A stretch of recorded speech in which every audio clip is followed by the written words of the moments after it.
Hello and welcome to Two Guys One Game. We're back once again. This time round we're taking a look at some random kart racing games that were released for the good old PlayStation 1. As always, I've tried to get games that you don't always hear about too often, so there'll be no Crash Team Racing here, I'm afraid. Now, let's be honest, kart races are all pretty similar, but that doesn't mean that they're all good. But for the most part though, we all know what to expect when we play one.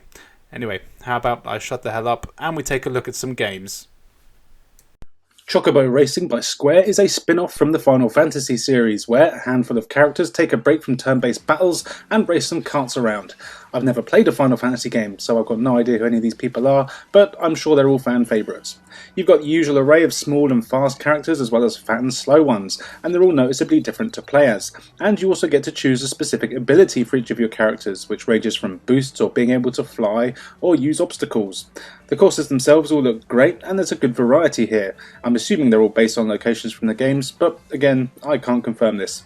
The controls here are actually really good, which is the main thing. Turning here is responsive, and though there isn't really much drift, you don't really miss it.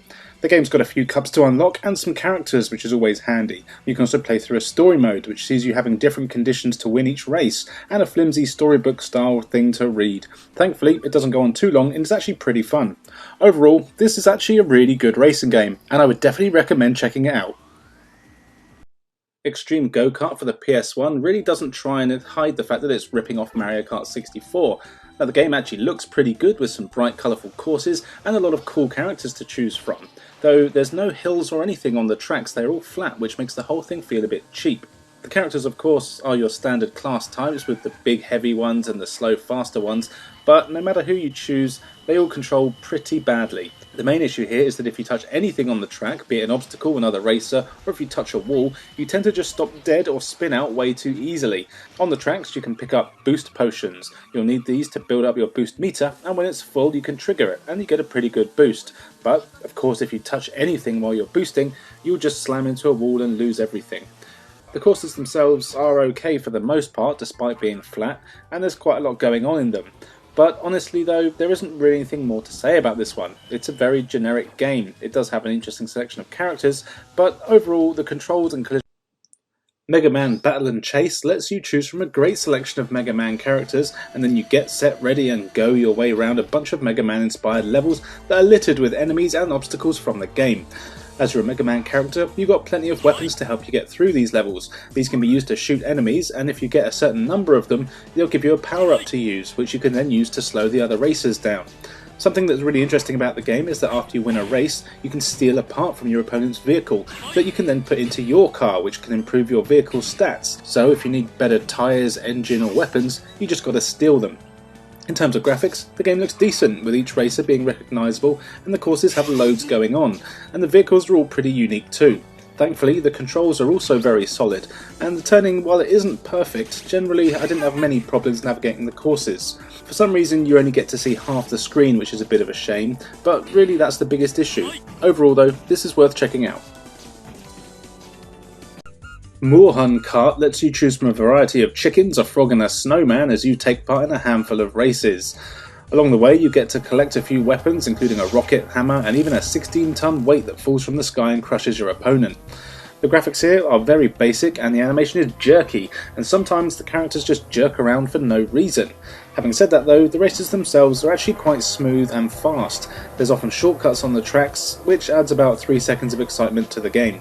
The controls here are kind of responsive, though it never feels like you're actually steering your car, but instead rotating the track around you. It's hard to explain, but I just never thought that I was actually in control. Now, while the game doesn't play terribly, for some reason it just isn't enjoyable. It might be because the whole thing is just obviously so cheaply made, like it was thrown together in a couple of weeks. The hit detection here is terrible, and the weapons often clip through your opponents. The biggest issue though is that you can just fall off the courses for no real reason, even if you're miles away from the edge. Avoid this one. 321 Smurf, my first racing game, is clearly aimed at a very young audience, and being a pretty basic racer. Having said that though, it's not as bad as you'd probably expect, though it's definitely not a particularly good game. You get to choose from all your favourite Smurfs, with quite a few being unlocked as you play. The courses are all from various Smurf locales, from forests to castles and other magical places. They actually look quite good, with loads going on in the backgrounds and a decent draw distance, though the controls here are the biggest problem. The handling isn't great, but it's definitely not the worst I've played on the PlayStation. You get a couple of weapons to use as well, but these are largely useless. But again, for a beginner, it'd be fine. The AI does do that rubber banding thing a lot, so you do have to be on your toes, and you're often overtaken out of nowhere, even though you've been racing perfectly.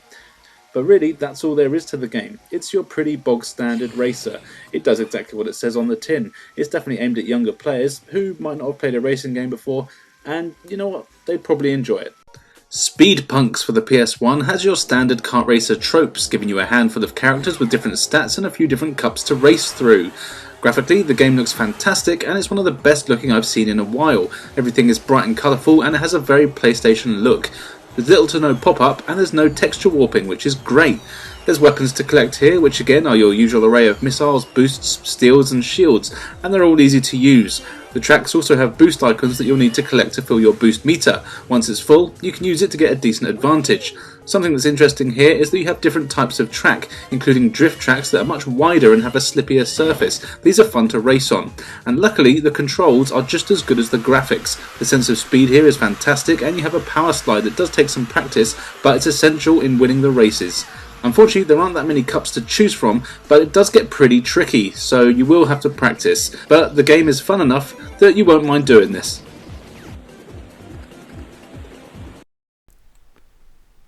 So there you go, 6 kart races for the PlayStation 1 that we've played so you don't have to. What are some of your favourites on the PlayStation and other systems?